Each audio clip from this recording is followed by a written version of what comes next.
Hola, muy buenas tardes. Estamos en la mesa número 4 de esta 11ª edición de las Jornadas Europeas, hoy 2 de febrero del 2022. Me acompaña para moderar esta mesa el maestro Roberto García García.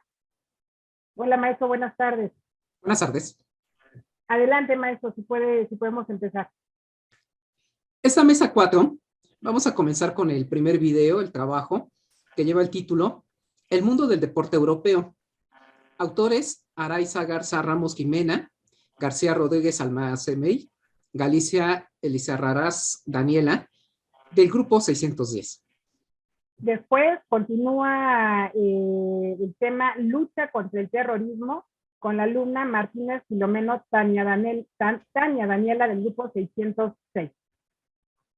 El tercer trabajo lleva por título Literatura Europea, de Tejeda Segura Paulina, grupo 606. El cuarto trabajo es del tema La migración en la Unión Europea.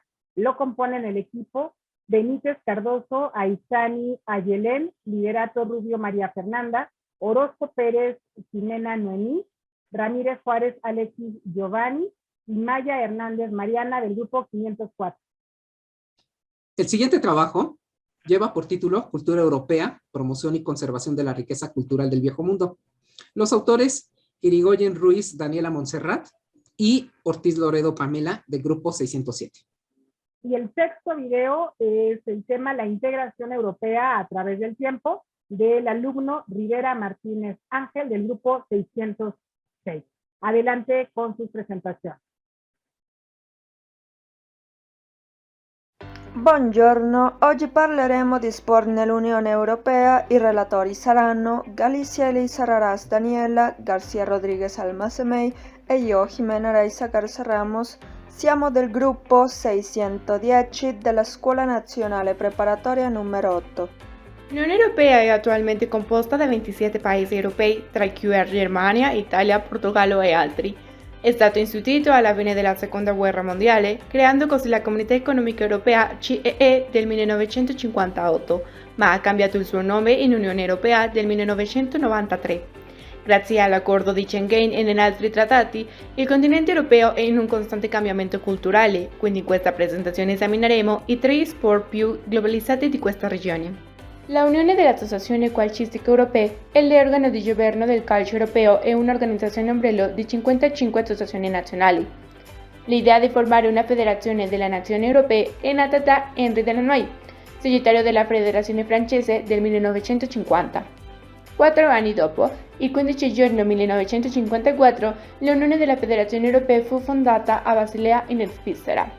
Il suo attuale presidente è Alexander Čeferin, di nazionalità slovena, e ha anche 6 vicepresidenti, 13 membri UEFA e 7 membri FIFA.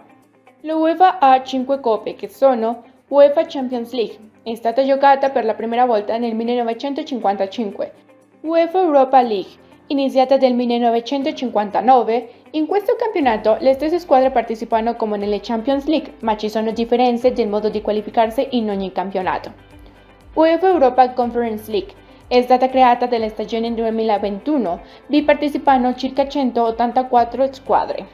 Supercoppa UEFA, iniziata nel 1974 a Milano, i vincitori della Champions League e dell'Europa League si incontrano in questo campionato. UEFA Young League, lanciata nel 2013, è il primo torneo giovanile UEFA a livello di club.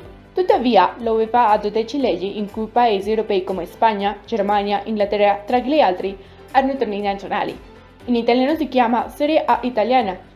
La FIBA è l'organismo che regola le regole della pallacanestro in tutto il mondo, oltre a condurre le competizioni, ed è stata fondata a Ginevra nel 1932. 8 paesi erano membri fondatori: Argentina, Cecoslovacchia, Grecia, Italia, Lettonia, Portogallo, Romania e Svizzera. Dal 2021 conta 212 federazioni nazionali, divise in 5 federazioni continentali: Africa, America, Asia, Europa e Oceania. La Confederazione Europea di Pallacanestro, FIBA Europe, è l'organizzazione che regola le regole della pallacanestro in Europa, oltre a organizzare regolarmente gare ed eventi.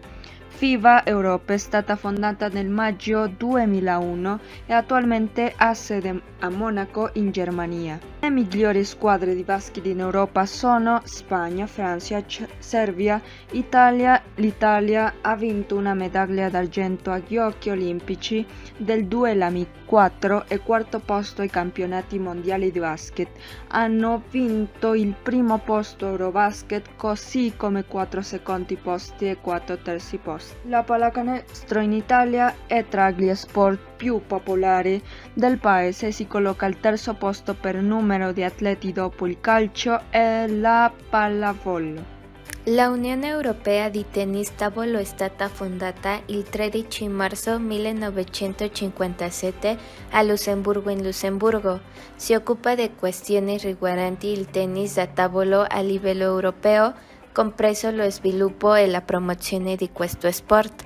Ha 58 associazioni membri sotto la sua giurisdizione.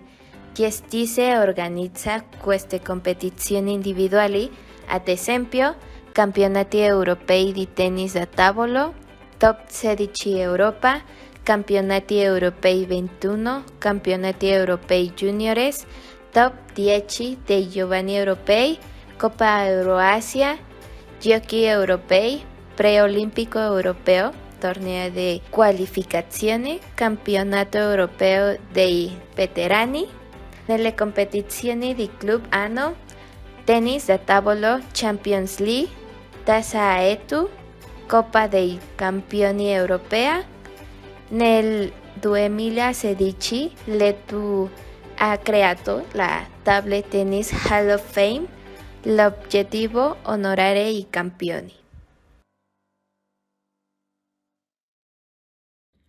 Buenas tardes, soy Tania Daniela Martínez Filomeno y para mí es un gusto presentarles el tema de la defensa mundial contra el terrorismo. Bueno, ¿y qué es el terrorismo? Se le define terrorismo a toda la actividad violenta, premeditada y con motivos políticos, la cual provoca destrucción del orden establecido y rompe la paz y tranquilidad de la población que se ve amenazada, ya que los intimida y les genera inseguridad.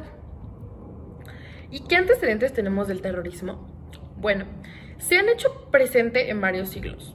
Algunos de los antecedentes de los que tenemos conocimiento son: en el siglo I hubo un movimiento entre los celotes de procedencia judía y una temible secta romana llamada los sicarios, los cuales adquieren este nombre dado su habilidad en una daga llamada sica. En el siglo VI y VII, la secta chi de origen ismaelita da origen a varios enfrentamientos entre las bandas de los asesinos y los chi, debido a las cruzadas cristianas. Por esta banda se da origen a la palabra asesinos.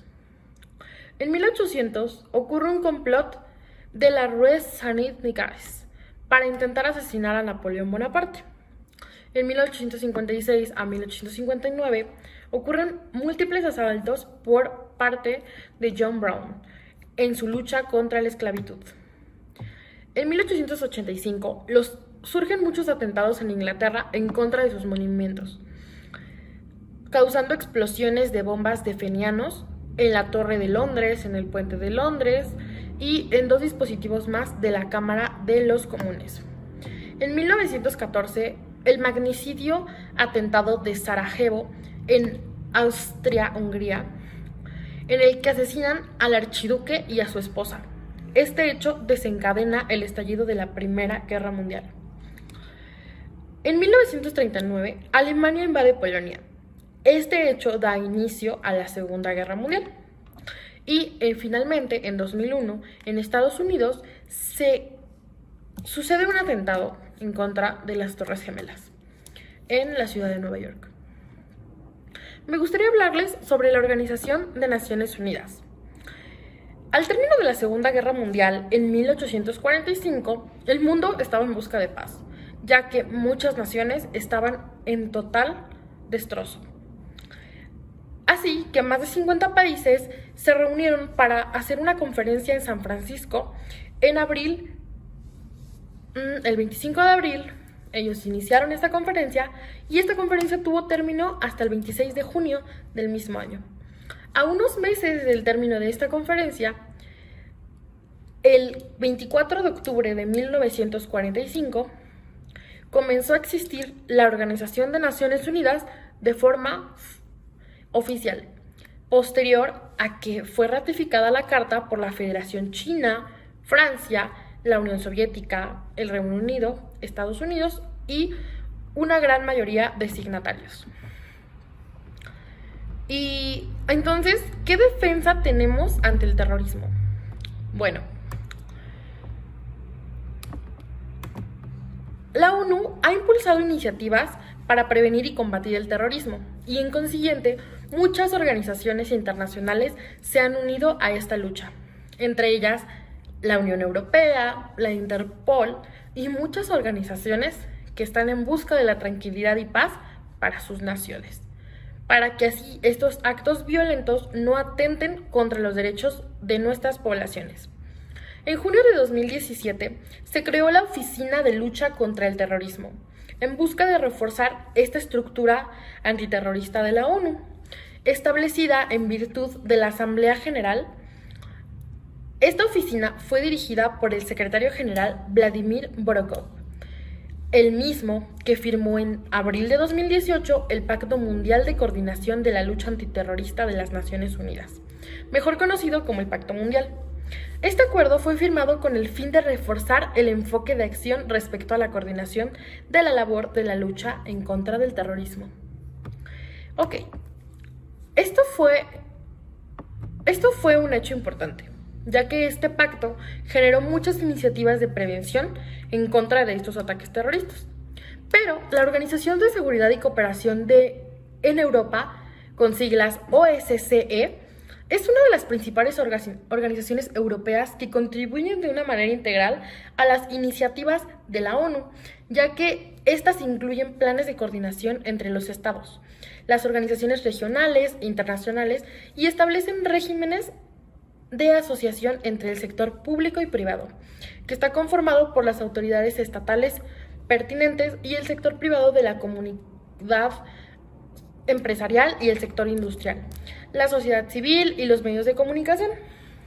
La OSCE conformó un marco consolidado en la lucha contra el terrorismo, en donde establece ámbitos con el interés estratégico en las actividades en donde se enfoca a fomentar el cumplimiento del marco jurídico que se estableció internacionalmente contra el terrorismo, mediante un enfoque multidimensional para conducir la abolición del extremismo violento y la radicalización, al igual que promover la prevención del mismo y eliminación de los financiamientos para el terrorismo.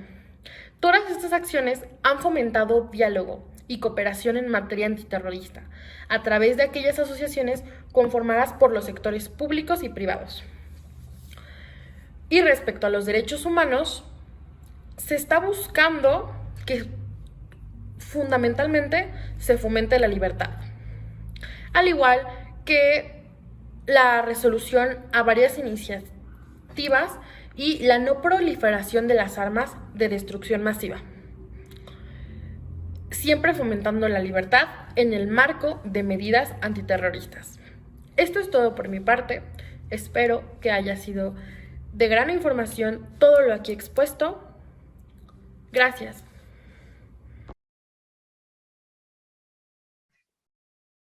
Hola, buenas tardes. Mi nombre es Paulina Tejeda Segura y mi tema es literatura europea. Primero vamos a comenzar definiendo qué es la literatura, pues es una expresión artística que se expresa de manera oral o escrita y es considerada de las más antiguas. A lo largo de la historia se ha podido clasificar la literatura. La literatura europea surge tras la caída del Imperio Romano en el siglo VI y pues fue cambiando a lo largo de la historia la ideología y pues la Iglesia tuvo mucho que ver en este sentido.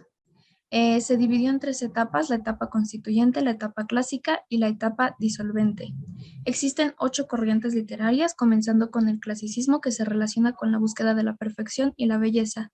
Medieval se dividió en 2 etapas, la literatura religiosa y la profana. La profana no tuvo tanto éxito, pues era por parte del pueblo. El Renacimiento se recuperaron las tradiciones de la literatura grecorromana.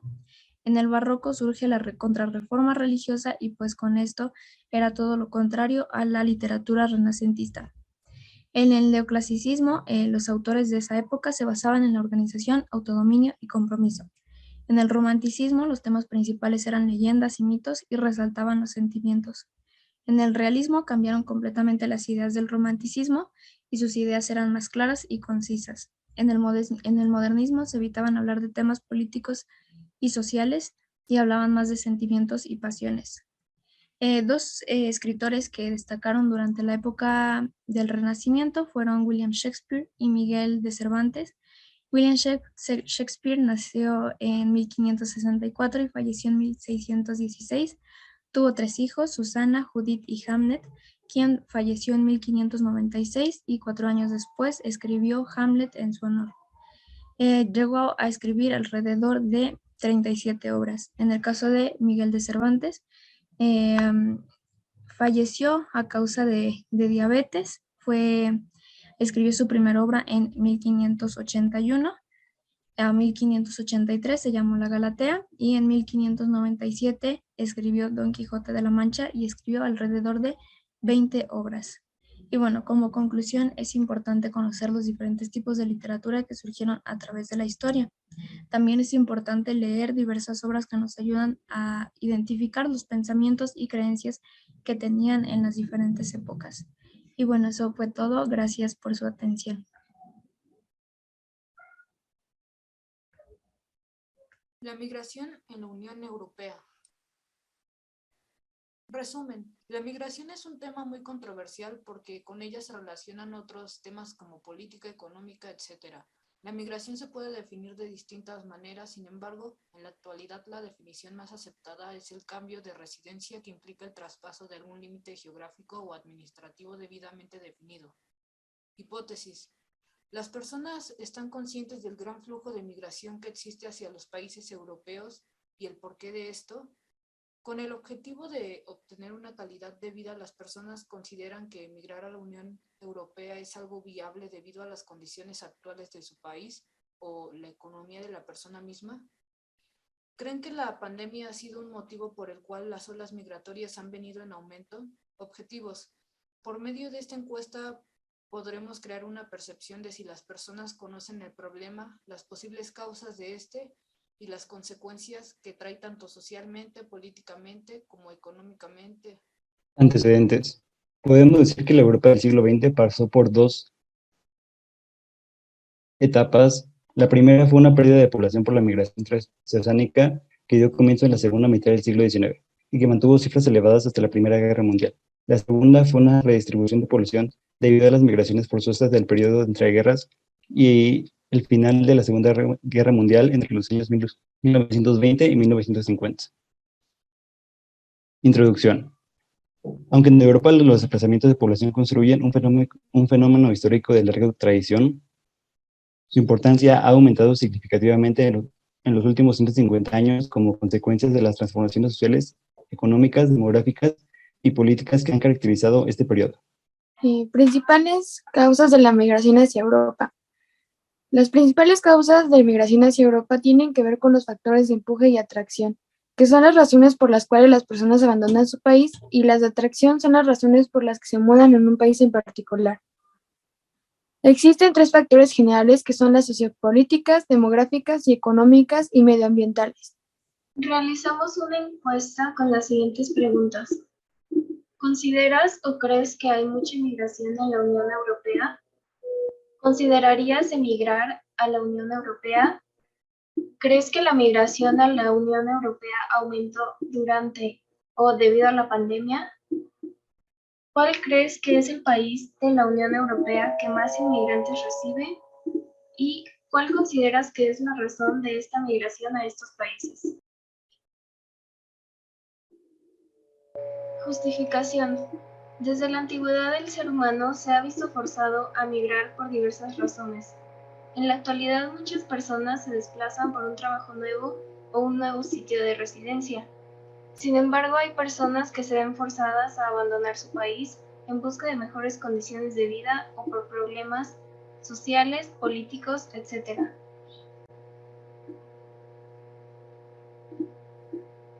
consecuencias. Los flujos migratorios producen una serie de consecuencias relacionadas con el país de origen y con el país receptor. En el país de origen se podría disminuir el conflicto social y político cuando un porcentaje importante de la población productiva decide emigrar. Conclusiones. La migración es un problema que por sí misma representa importantes cambios en la dinámica de población, ya sea de tipo demográfico, económico, social y familiar. En la actualidad, este es considerado un gran problema a nivel global, pues ocurre de manera insegura, desordenada, de forma irregular y en grandes cantidades de un lugar a otro. Al realizarse de esta forma, se pueden perder los beneficios de la migración, produce y más bien se convierte en un riesgo para la comunidad mundial.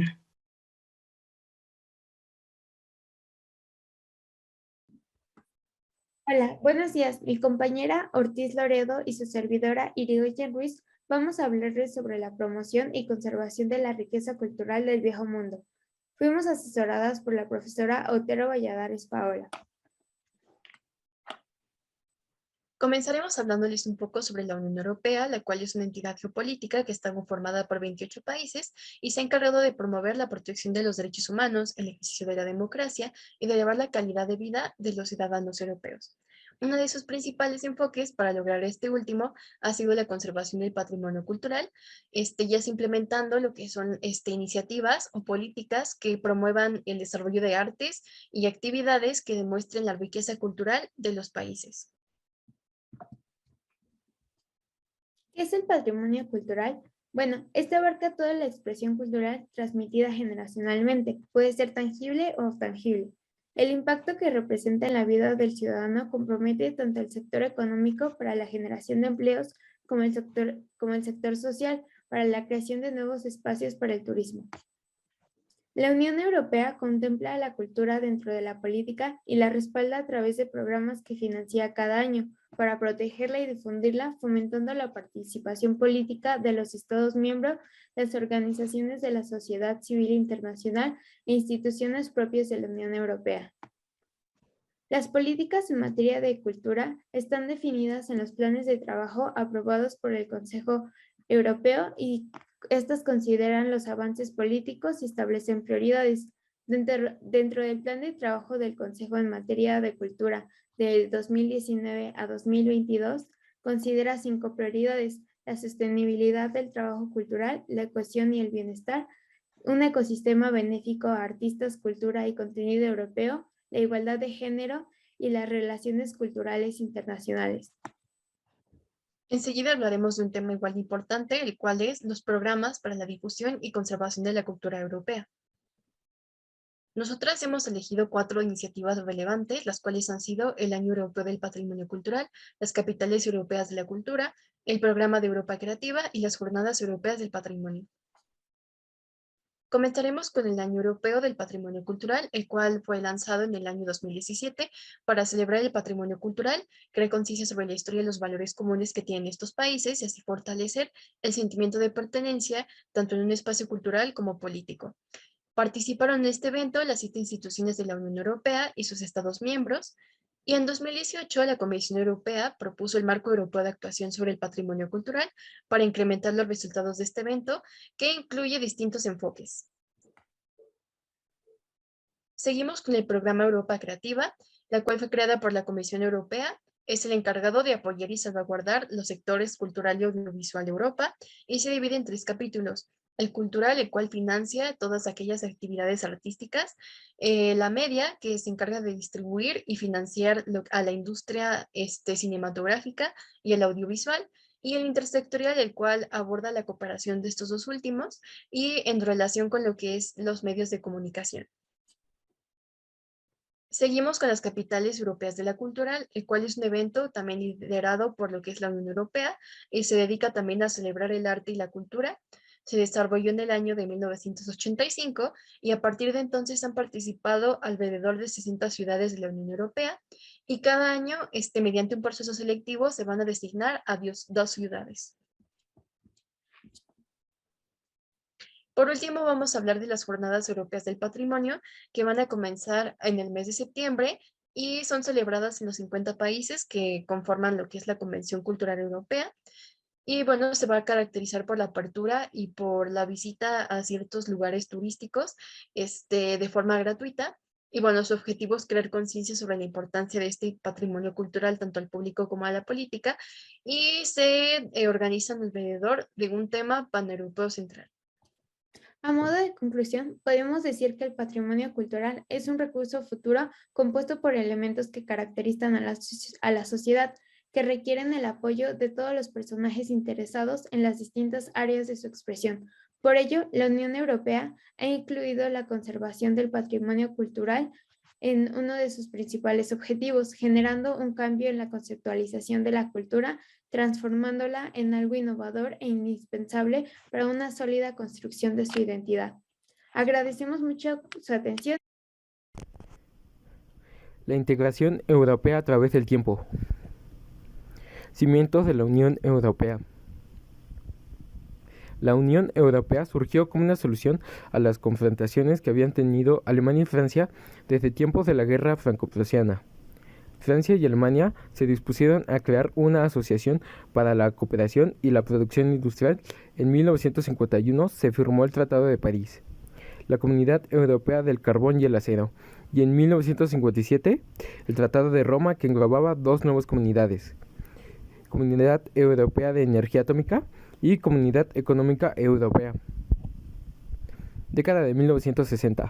Durante la década de los años 60 se unieron países como el Reino Unido, Dinamarca e Irlanda y se llevaron a cabo políticas como la política agraria común.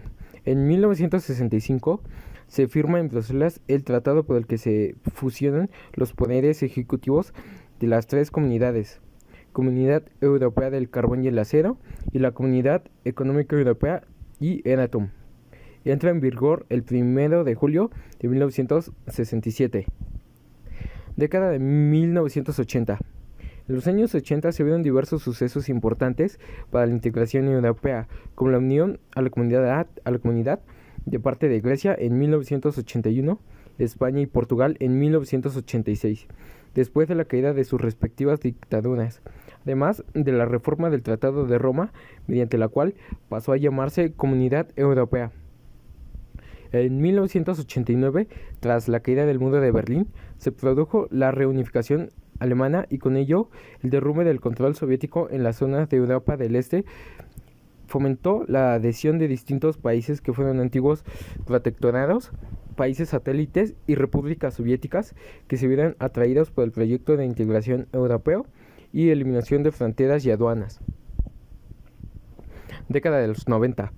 A principios de la década de los 90, la Comunidad Europea estableció contactos por primera vez con los países de Europa del Este, y en 1992 se firmó el Tratado de Maastricht, que puso la articulación de la Comunidad Europea en torno a tres pilares: el comunitario, cooperación en política exterior y de seguridad común.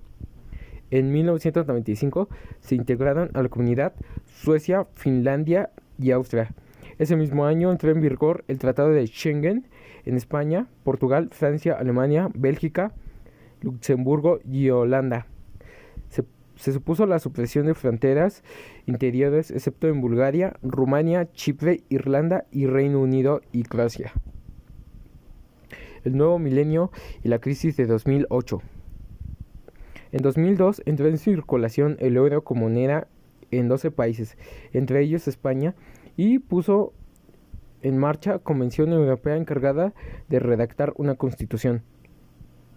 En mayo de 2004 tuvo lugar la mayor ampliación de la Unión Europea, con el ingreso de 10 países procedentes principalmente de Europa del Este.